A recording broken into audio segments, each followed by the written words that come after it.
Assalamu alaikum wa rahmatullahi wa barakatuh. Hello everyone, it's Zainab. Welcome back to my daily reading of Lantern of the Path by the 6th Imam, Imam As-Sadiq alayhi salam. So today I want to read to you chapters 21 and 22 inshaAllah. Alright, so in the name of Allah, the most gracious, most merciful, all praise belongs to Him, and peace and blessings to Prophet Muhammad and his pure family. Alright, so chapter 21 is on pilgrimage. Okay, Bismillahirrahmanirrahim. If you intend to go on pilgrimage, before resolving on it, devote your heart to Allah, stripping it of every preoccupation and every barrier between you and Allah. Entrust all your affairs to your Creator. Rely on Him in all your actions and moments of stillness. Surrender to His decree, decision, and judgment. Abandon this world, repose, and all creation. Perform those duties which you are bound to fulfill for other people. Do not rely on your provisions, the animal you ride, your companions, your food, your youth, nor your wealth, for fear that they will become your enemies and be harmful to you. In this way, you will realize that there is no power, no strength, nor might, except by the guardianship of Allah and His granting of success. Prepare for the pilgrimage as someone who does not hope to return.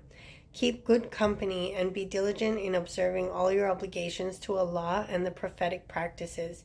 Take care to show courtesy, endurance, patience, thankfulness, compassion, and generosity, always putting others before yourself at all times, even those who reject you. Then perform an ablution with the water of sincere repentance for wrong actions. Put on the robe of truthfulness, purity, humility, and fear. By donning the garments of pilgrimage, withhold yourself from everything which hinders you from remembering Allah or that will impede you from showing obedience to Him. Fulfill this call with an answer whose meaning is clear, pure and sincere when you call on Him, holding on firmly to your belief in Him. Walk around the Kaaba, doing tawaf, with your heart along with the angels who walk around the throne, just as you walk around with the Muslims who go around the Kaaba. Hasten as you run in flight from your passion, freeing yourself of all your personal assumptions of strength and power. Leave your heedlessness and errors behind when you go out to Medina. Mina, it says Mina, but maybe it means Medina. Do not desire what is unlawful for you and what you do not deserve. Confess your errors at Arafat. Set out your contract with God by His oneness. Draw near to Him and fear Him at Muzdalifah. Climb with your soul to the highest assembly when you climb the mountain of Arafat. Slit the throat of passion and greed in the sacrifice. Stone your appetites, baseness, vileness, and blameworthy actions when you stone the pillar of Aqaba. Shave off your outward and inward faults when you shave your hair.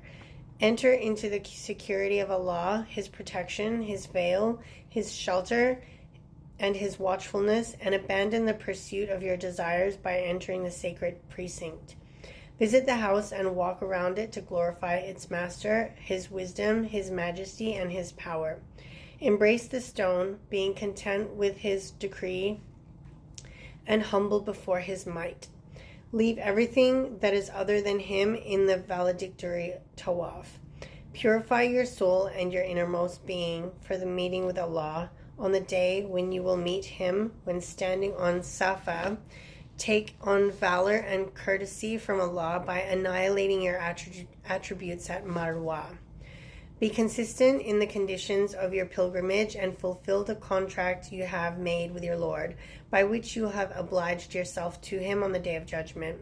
Know that Allah made the pilgrimage obligatory and singled it out from all the acts of worship in respect of Himself when He said in the Holy Quran, chapter 3, ayah number 97, pilgrimage to the house is incumbent upon people for the sake of Allah and upon everyone who is able to undertake the journey to it.